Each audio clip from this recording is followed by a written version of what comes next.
तो यार आज आ चुके हैं आपके लिए रदरफोर्ड मॉडल ऑफ एटम को लेके। तो रदरफोर्ड मॉडल ऑफ एटम क्या था? ये सबसे ज्यादा चर्चित एटम का स्ट्रक्चर था, यानी सबसे ज्यादा समझ लो, सबसे ज्यादा फेमस समझ सकते हो, क्योंकि बहुत सारी चीजें इससे एटम के मॉडल ने बहुत सारी चीजों को खोल के रख दिया था। लेकिन फाइनली ये भी फेल हो गया था किसी न किसी कारणवश, समझ रहे हो, क्योंकि और डिस्कवरीज होती गई, कुछ ना कुछ कमियां रही जाती हैं क्योंकि फाइनल डिस्कवरी के कंपैरिजन में। ठीक है, तो रदरफोर्ड का मॉडल क्या था? Ernest Rutherford was the first who was interested in finding how electron are arrange in an atom.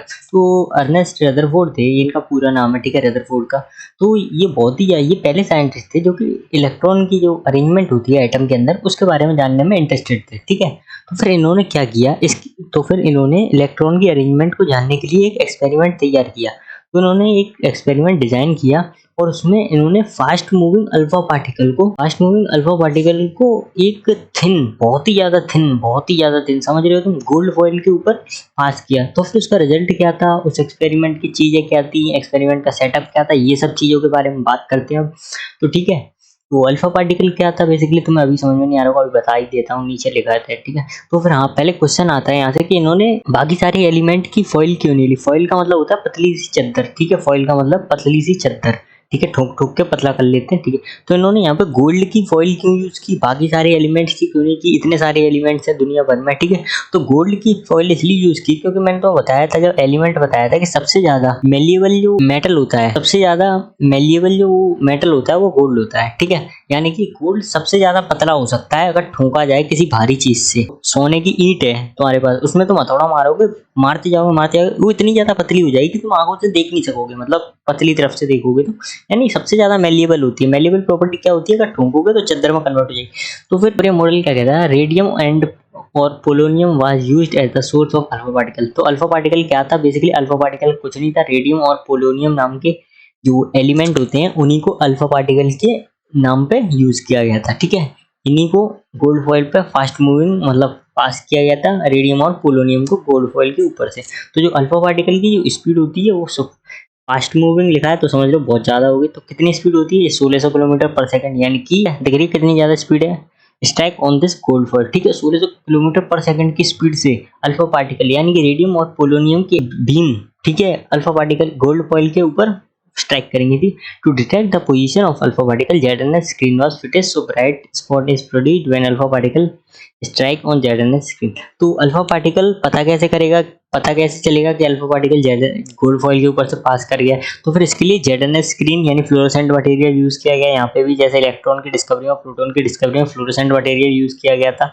दोनों केस में कैनल रे और वो कैथोड रे और एनोड रे की पता चल जाता था। जैसे ही वहां से फ्लोरोसेंट मटेरियल के ऊपर से पास करते थे वो ग्लो करती थी, या फिर ग्रीन या फिर रेड। ठीक है, तो ऐसे ही यहाँ पे तो एक्सपेरिमेंट कैसा था तो मैं दिखा देता हूँ कि तुम्हारा अल्फा पार्टिकल यहाँ से निकलना था। ठीक है, तो अल्फा पार्टिकल यहाँ से कुछ ऐसे करके गिर जाएगा। ठीक है, और ये तुम्हारी गोल्ड फॉइल है। ठीक है, यहाँ पे लिख रखा है ये तुम्हारी गोल्ड फॉइल है ये की। ठीक है, तो मैंने थोड़ा पीला पीला भी कर दिया। तो गोल्ड फॉइल के ऊपर से ये अल्फा पार्टिकल यूं करके निकलेगा और यहाँ से जाते हुए ये गोल्ड फॉइल से टकराएगा। फिर ये टकरा जाएगा। फिर इसका रिजल्ट क्या होगा, तो फिर ये जैसे ही तो ऐसा होगा कि बहुत सारे जो अल्फा पार्टिकल होंगे वो सीधे ही सीधे निकल जाएंगे, यानी कि सीधे ही सीधे निकल जाएंगे, और बहुत सारे इधर चले जाएंगे और बहुत सारे इधर चले जाएंगे, जैसा कि तुम्हें डायग्राम में दिख रहा है, और कुछ इधर भी चले गए। ठीक है, ये तुम्हें ये वाली जो लाइन है ये मोटी मोटी दिख रही होगी। ठीक है, ये मोटी किस लिए दिख रही है, क्योंकि बहुत सारे अल्फा पार्टिकल वापस इसमें गोल्ड में स्ट्राइक करके वापस इधर ही इसी तरफ आ चुके हैं। क्यों,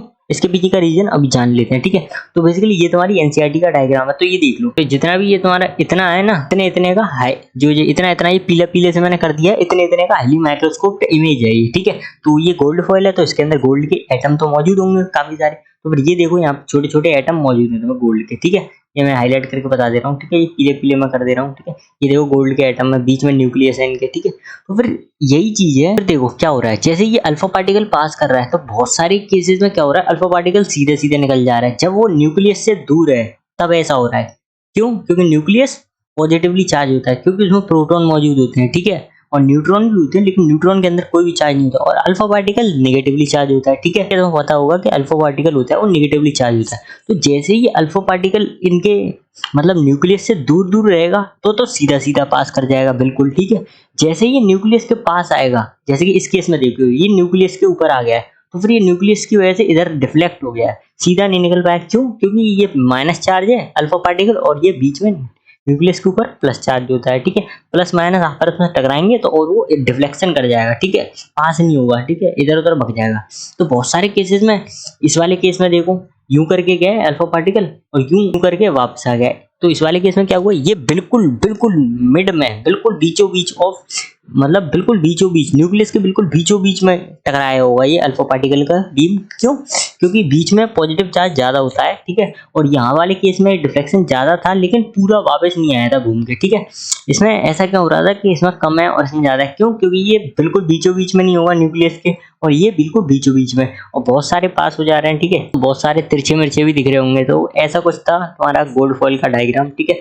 और हाँ, ये जो तुम्हें ZNS स्क्रीन भी दिख रही होगी, ZNS स्क्रीन से ही पता चला था हम लोगों को कि ये बीम है वो पास करने, क्योंकि ZNS स्क्रीन से जैसे ही अल्फा पार्टिकल की बीम टकरा रही थी वहां पर कुछ ना कुछ ग्लो कर रही थी, ठीक है, पोजीशन को पता करने के लिए ZNS स्क्रीन यूज की थी। तो फिर इसका रिजल्ट क्या था, ऑब्जर्वेशन क्या थी, कंक्लूजन क्या था, ये सब के बारे में बात करें तो ऑब्जर्वेशन क्या थी, most of the particle pass straight without getting any type of deflection. तो मैंने तुम्हें बताया था जैसे कि जो जितने भी पार्टिकल थे, जितने भी मतलब जो मोस्ट ऑफ द पार्टिकल थे, वो अल्फा पार्टिकल थे, वो गोल्ड फॉइल से टकराने के बाद सीधे ही निकल जा रहे थे, ठीक है, यानी किसी भी टाइप का डिफ्लेक्शन नहीं कर रहे थे, इधर उधर नहीं जा रहे थे, बिल्कुल सीधे सीधे निकल जा रहे थे। कितने परसेंट जा रहे थे? अराउंड 99%, ठीक है, अराउंड 99% जो अल्फा पार्टिकल थे वो सीधे ही निकल जा रहे थे, ठीक है, सीधे ही जा रहे थे, ठीक है, किसी भी तरीके का डिफ्लेक्शन नहीं करते। A few of them were deflected through small angle, यानी कि कुछ उनमें से कुछ थोड़े थोड़े एंगल से डिफ्लेक्ट कर रहे थे, जैसे इस डायग्राम में दिख रहा होगा। देखो तुम्हें दिख रहा होगा 99% से भी 99% के आसपास में देख लो, ज्यादा से ज्यादा सब सीधे ही सीधे हैं, ठीक है,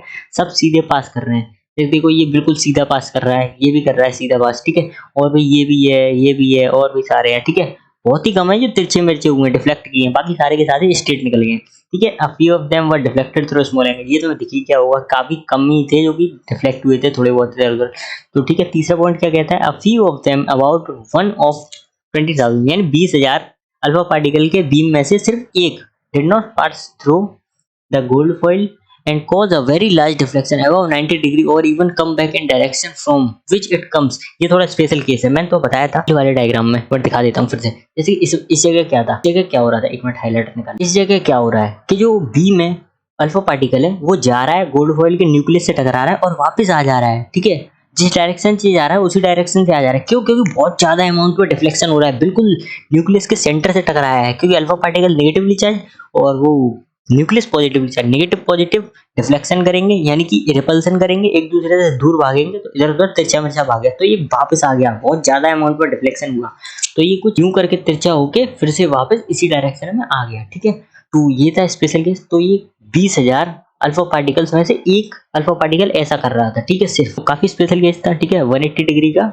मतलब डिफ्लेक्शन कर रहा था पूरा सर्कल से, ठीक है। तो कंक्लूजन क्या निकलता है, तो मतलब कंक्लूजन का मतलब नहीं पता होगा बहुत सारे बच्चों को, तो कंक्लूजन का मतलब बता दूं तुम्हें। कंक्लूजन बेसिकली क्या होता है, तो कंक्लूजन का मतलब होता है हम किसी भी चीज के बारे में बात करें और फिर फाइनल रिजल्ट पर पहुंच जाए उस चीज के बारे में, तो वो होता है हमारा कंक्लूजन। तो अब हमने इसके स्ट्रक्चर के बारे में बात कर ली, तो हमारा कंक्लूजन क्या है कि many of the alpha particle go straight, यानी बहुत सारे स्ट्रेट जा रहे थे विदाउट एनी डिफ्लेक्शन। तो इसका मतलब क्या था, ठीक है, इसका मतलब था that there must be large empty space, यानी जो एटम था, जो atom with in the atom, तो जो एटम थे उनके बीच में काफी ज्यादा लार्ज स्पेस था, जो उनके एटम के जो पार्टिकल्स थे उनके बीच में काफी एटम था, जो उसके अंदर काफी सारा गैप था, यानी कि उसके अंदर काफी ज्यादा एम्प्टी स्पेस था। तो उसी स्पेस में से जो अल्फा पार्टिकल थे वो पास कर जा रहे थे, उसके आर पार निकल जा रहे थे, ठीक है।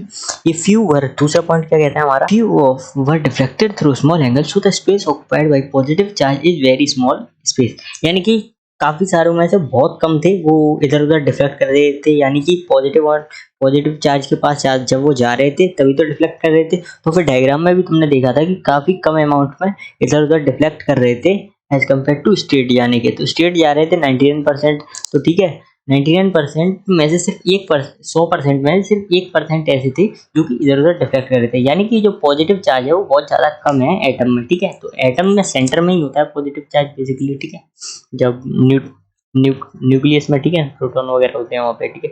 तो तीसरा पॉइंट हमारा क्या कहता है, a very small fraction of alpha particle, यानी कि बहुत ही कम अल्फा पार्टिकल में से बहुत ही कम अल्फा पार्टिकल थे वो 180 डिग्री का रिफ्लेक्शन कर रहे थे। मैंने तो पहले ही बता दिया, तो मैंने बताया था कि 20,000 में सिर्फ एक अल्फा पार्टिकल ही कर रहा था। तो इसका मतलब क्या था, indicating that whole positive charge is present in very small volume. यानी कि जो मैंने बताया था कि जब 180 डिग्री का डिफ्लेक्शन कब हो रहा था, जब बिल्कुल न्यूक्लियस के बिल्कुल सेंटर में जाके अल्फा पार्टिकल स्ट्राइक करेगा, तब डिफ्लेक्शन 180 डिग्री का होगा, ठीक है, या फिर उससे ज्यादा होगा। तब जब बिल्कुल प्रोटॉन न्यूक्लियस के सेंटर में जाके टकराएगा, यानी कि पॉजिटिव चार्ज से बिल्कुल बीचों बीच टकराएगा, तब जाके 180 डिग्री से रिफ्लेक्शन होगा या उससे ज्यादा। तो पॉजिटिव चार्ज इससे हमें पता चलता है बहुत ज्यादा कम है, क्योंकि 20,000 में से एक ही अल्फा पार्टिकल ऐसा कर रहा था, इसलिए हम बहुत ही कम पॉजिटिव चार्ज है, ठीक है, एटम के अंदर।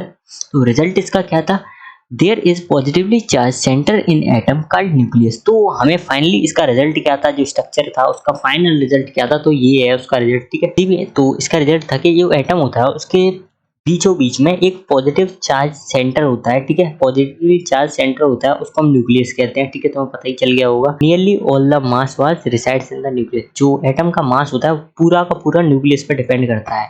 वो बाहर का पार्ट होता है उस पर मास नहीं डिपेंड करता, उस पर वॉल्यूम डिपेंड करता है, ठीक है। न्यूक्लियस पे पूरा मास डिपेंड करता है एटम का। तो the electrons revolves around the nucleus in well defined orbits.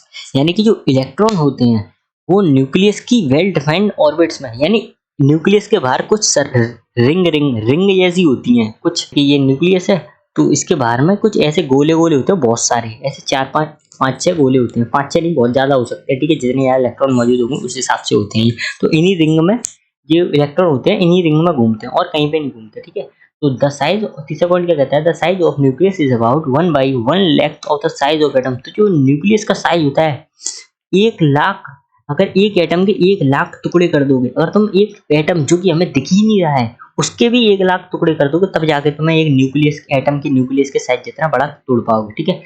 तो बस यार ये लेक्चर होता है यहीं पे समाप्त। अगले लेक्चर में हमें बात करनी होगी बोर्स मॉडल ऑफ एटम के लिए, तो रेडी रहना यार। उसमें मैं न्यूक्लियस की ऑर्बिट के रिवॉल्यूशन के बारे में बात करूंगा, ठीक है, ऑर्बिट रिवॉल्यूशन के बारे में, तो एक ऑर्बिट में कितने इलेक्ट्रॉन आ सकते हैं, ये सब भी चीजें मैं बात